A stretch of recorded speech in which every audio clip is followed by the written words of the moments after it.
All right. So last time we talked about how to take this part of your outline and turn it into a body paragraph, which hopefully all of you have had a chance to do at this point. Today, I'm going to talk to you about the first paragraph of your paper, the introduction. And I'm actually going to write a sample introduction kind of as I talk to you about it. And you're more than welcome to kind of use that as a model for your introduction too. So I'm anticipating that you might hit pause a lot on this video so you can kind of slow down and kind of write your own version of what you see on the screen. Let's go ahead and get started. This is part 2, how to write an introduction paragraph. So yesterday we talked about how your paper really has 3 parts. It has your introduction paragraph. It has, in this case, it's going to have 3 body paragraphs, and then you have your conclusion. To write your, here we go. We made that kind of comparison between a paper and a trial. How the introduction is kind of like, I don't know, the first part of the trial where everyone's introduced, the bodies where they present all the evidence, and the conclusions where they recap. We're going to talk about what exactly you say during that first part of the trial. So, hopefully you have your notebooks at the ready because I want you to write these 5 steps down. Every time I ask you to write an introduction paragraph, I'm going to be asking you to follow these 5 steps. The first is to write an intention grabber. The second is to write transition number 1. The third is to write some background information. The fourth is to write a second transition. And the fifth is to write a thesis. Now, all this video is I'm going to go through each of these things one at a time. So feel free to leave a little bit of space underneath each one so you can take some notes. All right. So step 1 is the attention grabber. That means that the first sentence of any paper that you ever write should grab the reader's attention, and it should also identify the topic of the paper.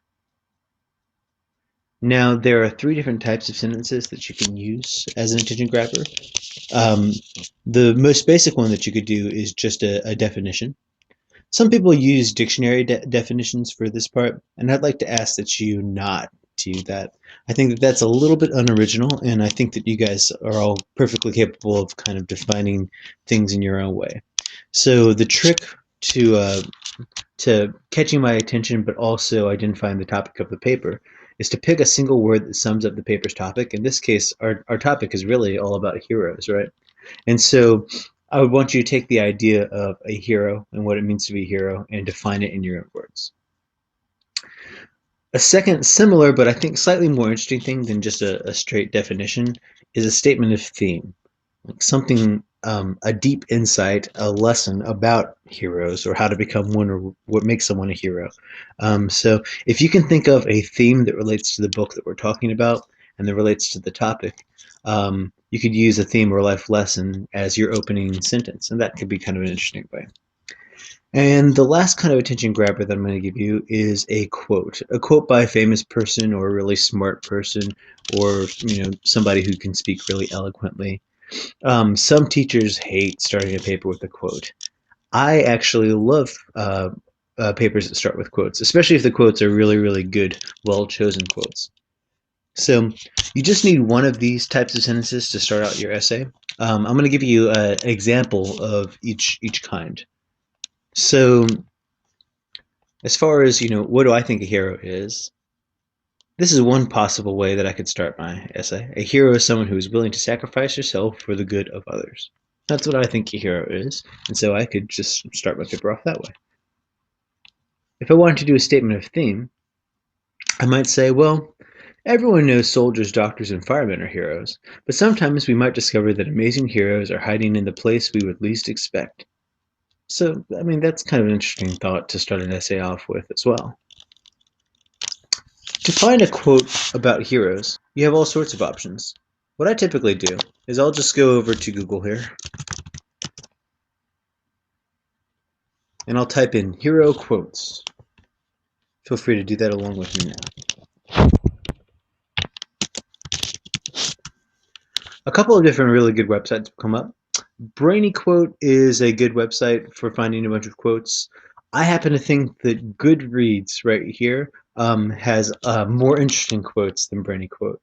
So I clicked on Goodreads and I found this one by Brad Meltzer or Brad Meltzer. And his quote is this: "We are all ordinary. We are all boring. We are all spectacular. We are all shy. We are all heroes. We are all helpless. It just depends on the day." I think that's really true, and I also think that it really describes the characters in The Outsiders really well. And so I'm going to go ahead and use that one as my example. All right, so step one is the attention grabber. Step two is something called transition number one. The second sentence of any paper that you write in English class should probably mention the author, medium, and title. Here's an example of how the second sentence could start. In S.E. Hinton's novel, The Outsiders. Author, medium, and title. The medium might change to short story, poem, play, novella. It just tells you what kind of thing it is. So that's how the second sentence of the essay starts. Then you should explain what the first sentence of the paper has to do with the book. So for example, if I use the statement of theme as my attention grabber, everyone knows soldiers, doctors, and firemen are heroes, but sometimes we might discover that amazing heroes are hiding in the place we would least expect. Well, my transition one would go, in S.E. Hinton's novel, The Outsiders. What does that have to do with the first sentence? She chooses to make heroes out of a group that would normally be the villains, a bunch of gang members. So I took this idea that heroes could be hiding in a place we least expect, and then I said, in this particular book, the heroes are actually gang members, and that's hiding in a place we least expect. And so I explained what my first, sentence has to do with the book The Outsiders. You're transitioning from getting my attention to talking what the book is about. And speaking of talking what the book is about, that's actually step three, is to provide some background information. Now, the first two steps for a sentence each. The background information is the longest part of introduction. It could be anywhere from 3 to 6 sentences long. It could be a little bit longer, not too much longer.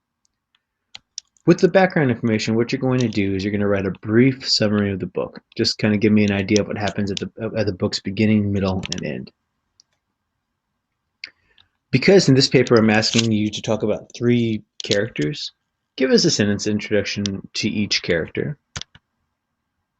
Here's an example of a one-sentence introduction to the character of Ponyboy. And also a little bit, I'm starting to summarize. So I'm going to tell you what the book is about. I'm going to give you kind of the beginning, and then I'm going to mention Ponyboy in one sentence. The novel tells the story of 2 rival gangs, the Greasers and the Socias.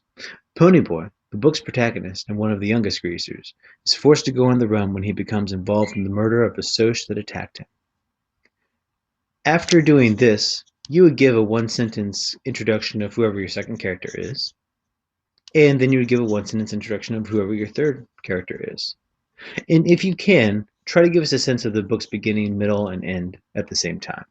You don't have to do these 2 steps at once, the summary and the introduction of the characters, but it's totally possible if you kind of can do it skillfully. So consider trying to get both of those things done at once.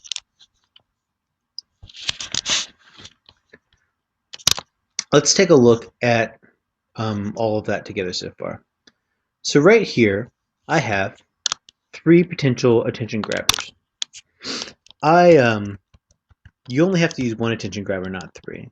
And I'm going to go ahead and I'm going to choose not the definition and not the quote, but I'm going to choose this statement of theme to be my attention grabber. Next, I have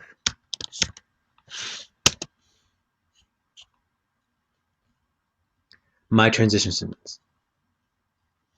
Yes, Hinton's the outsider. She chooses to make heroes out of a group that would normally play the villains, a bunch of gang members.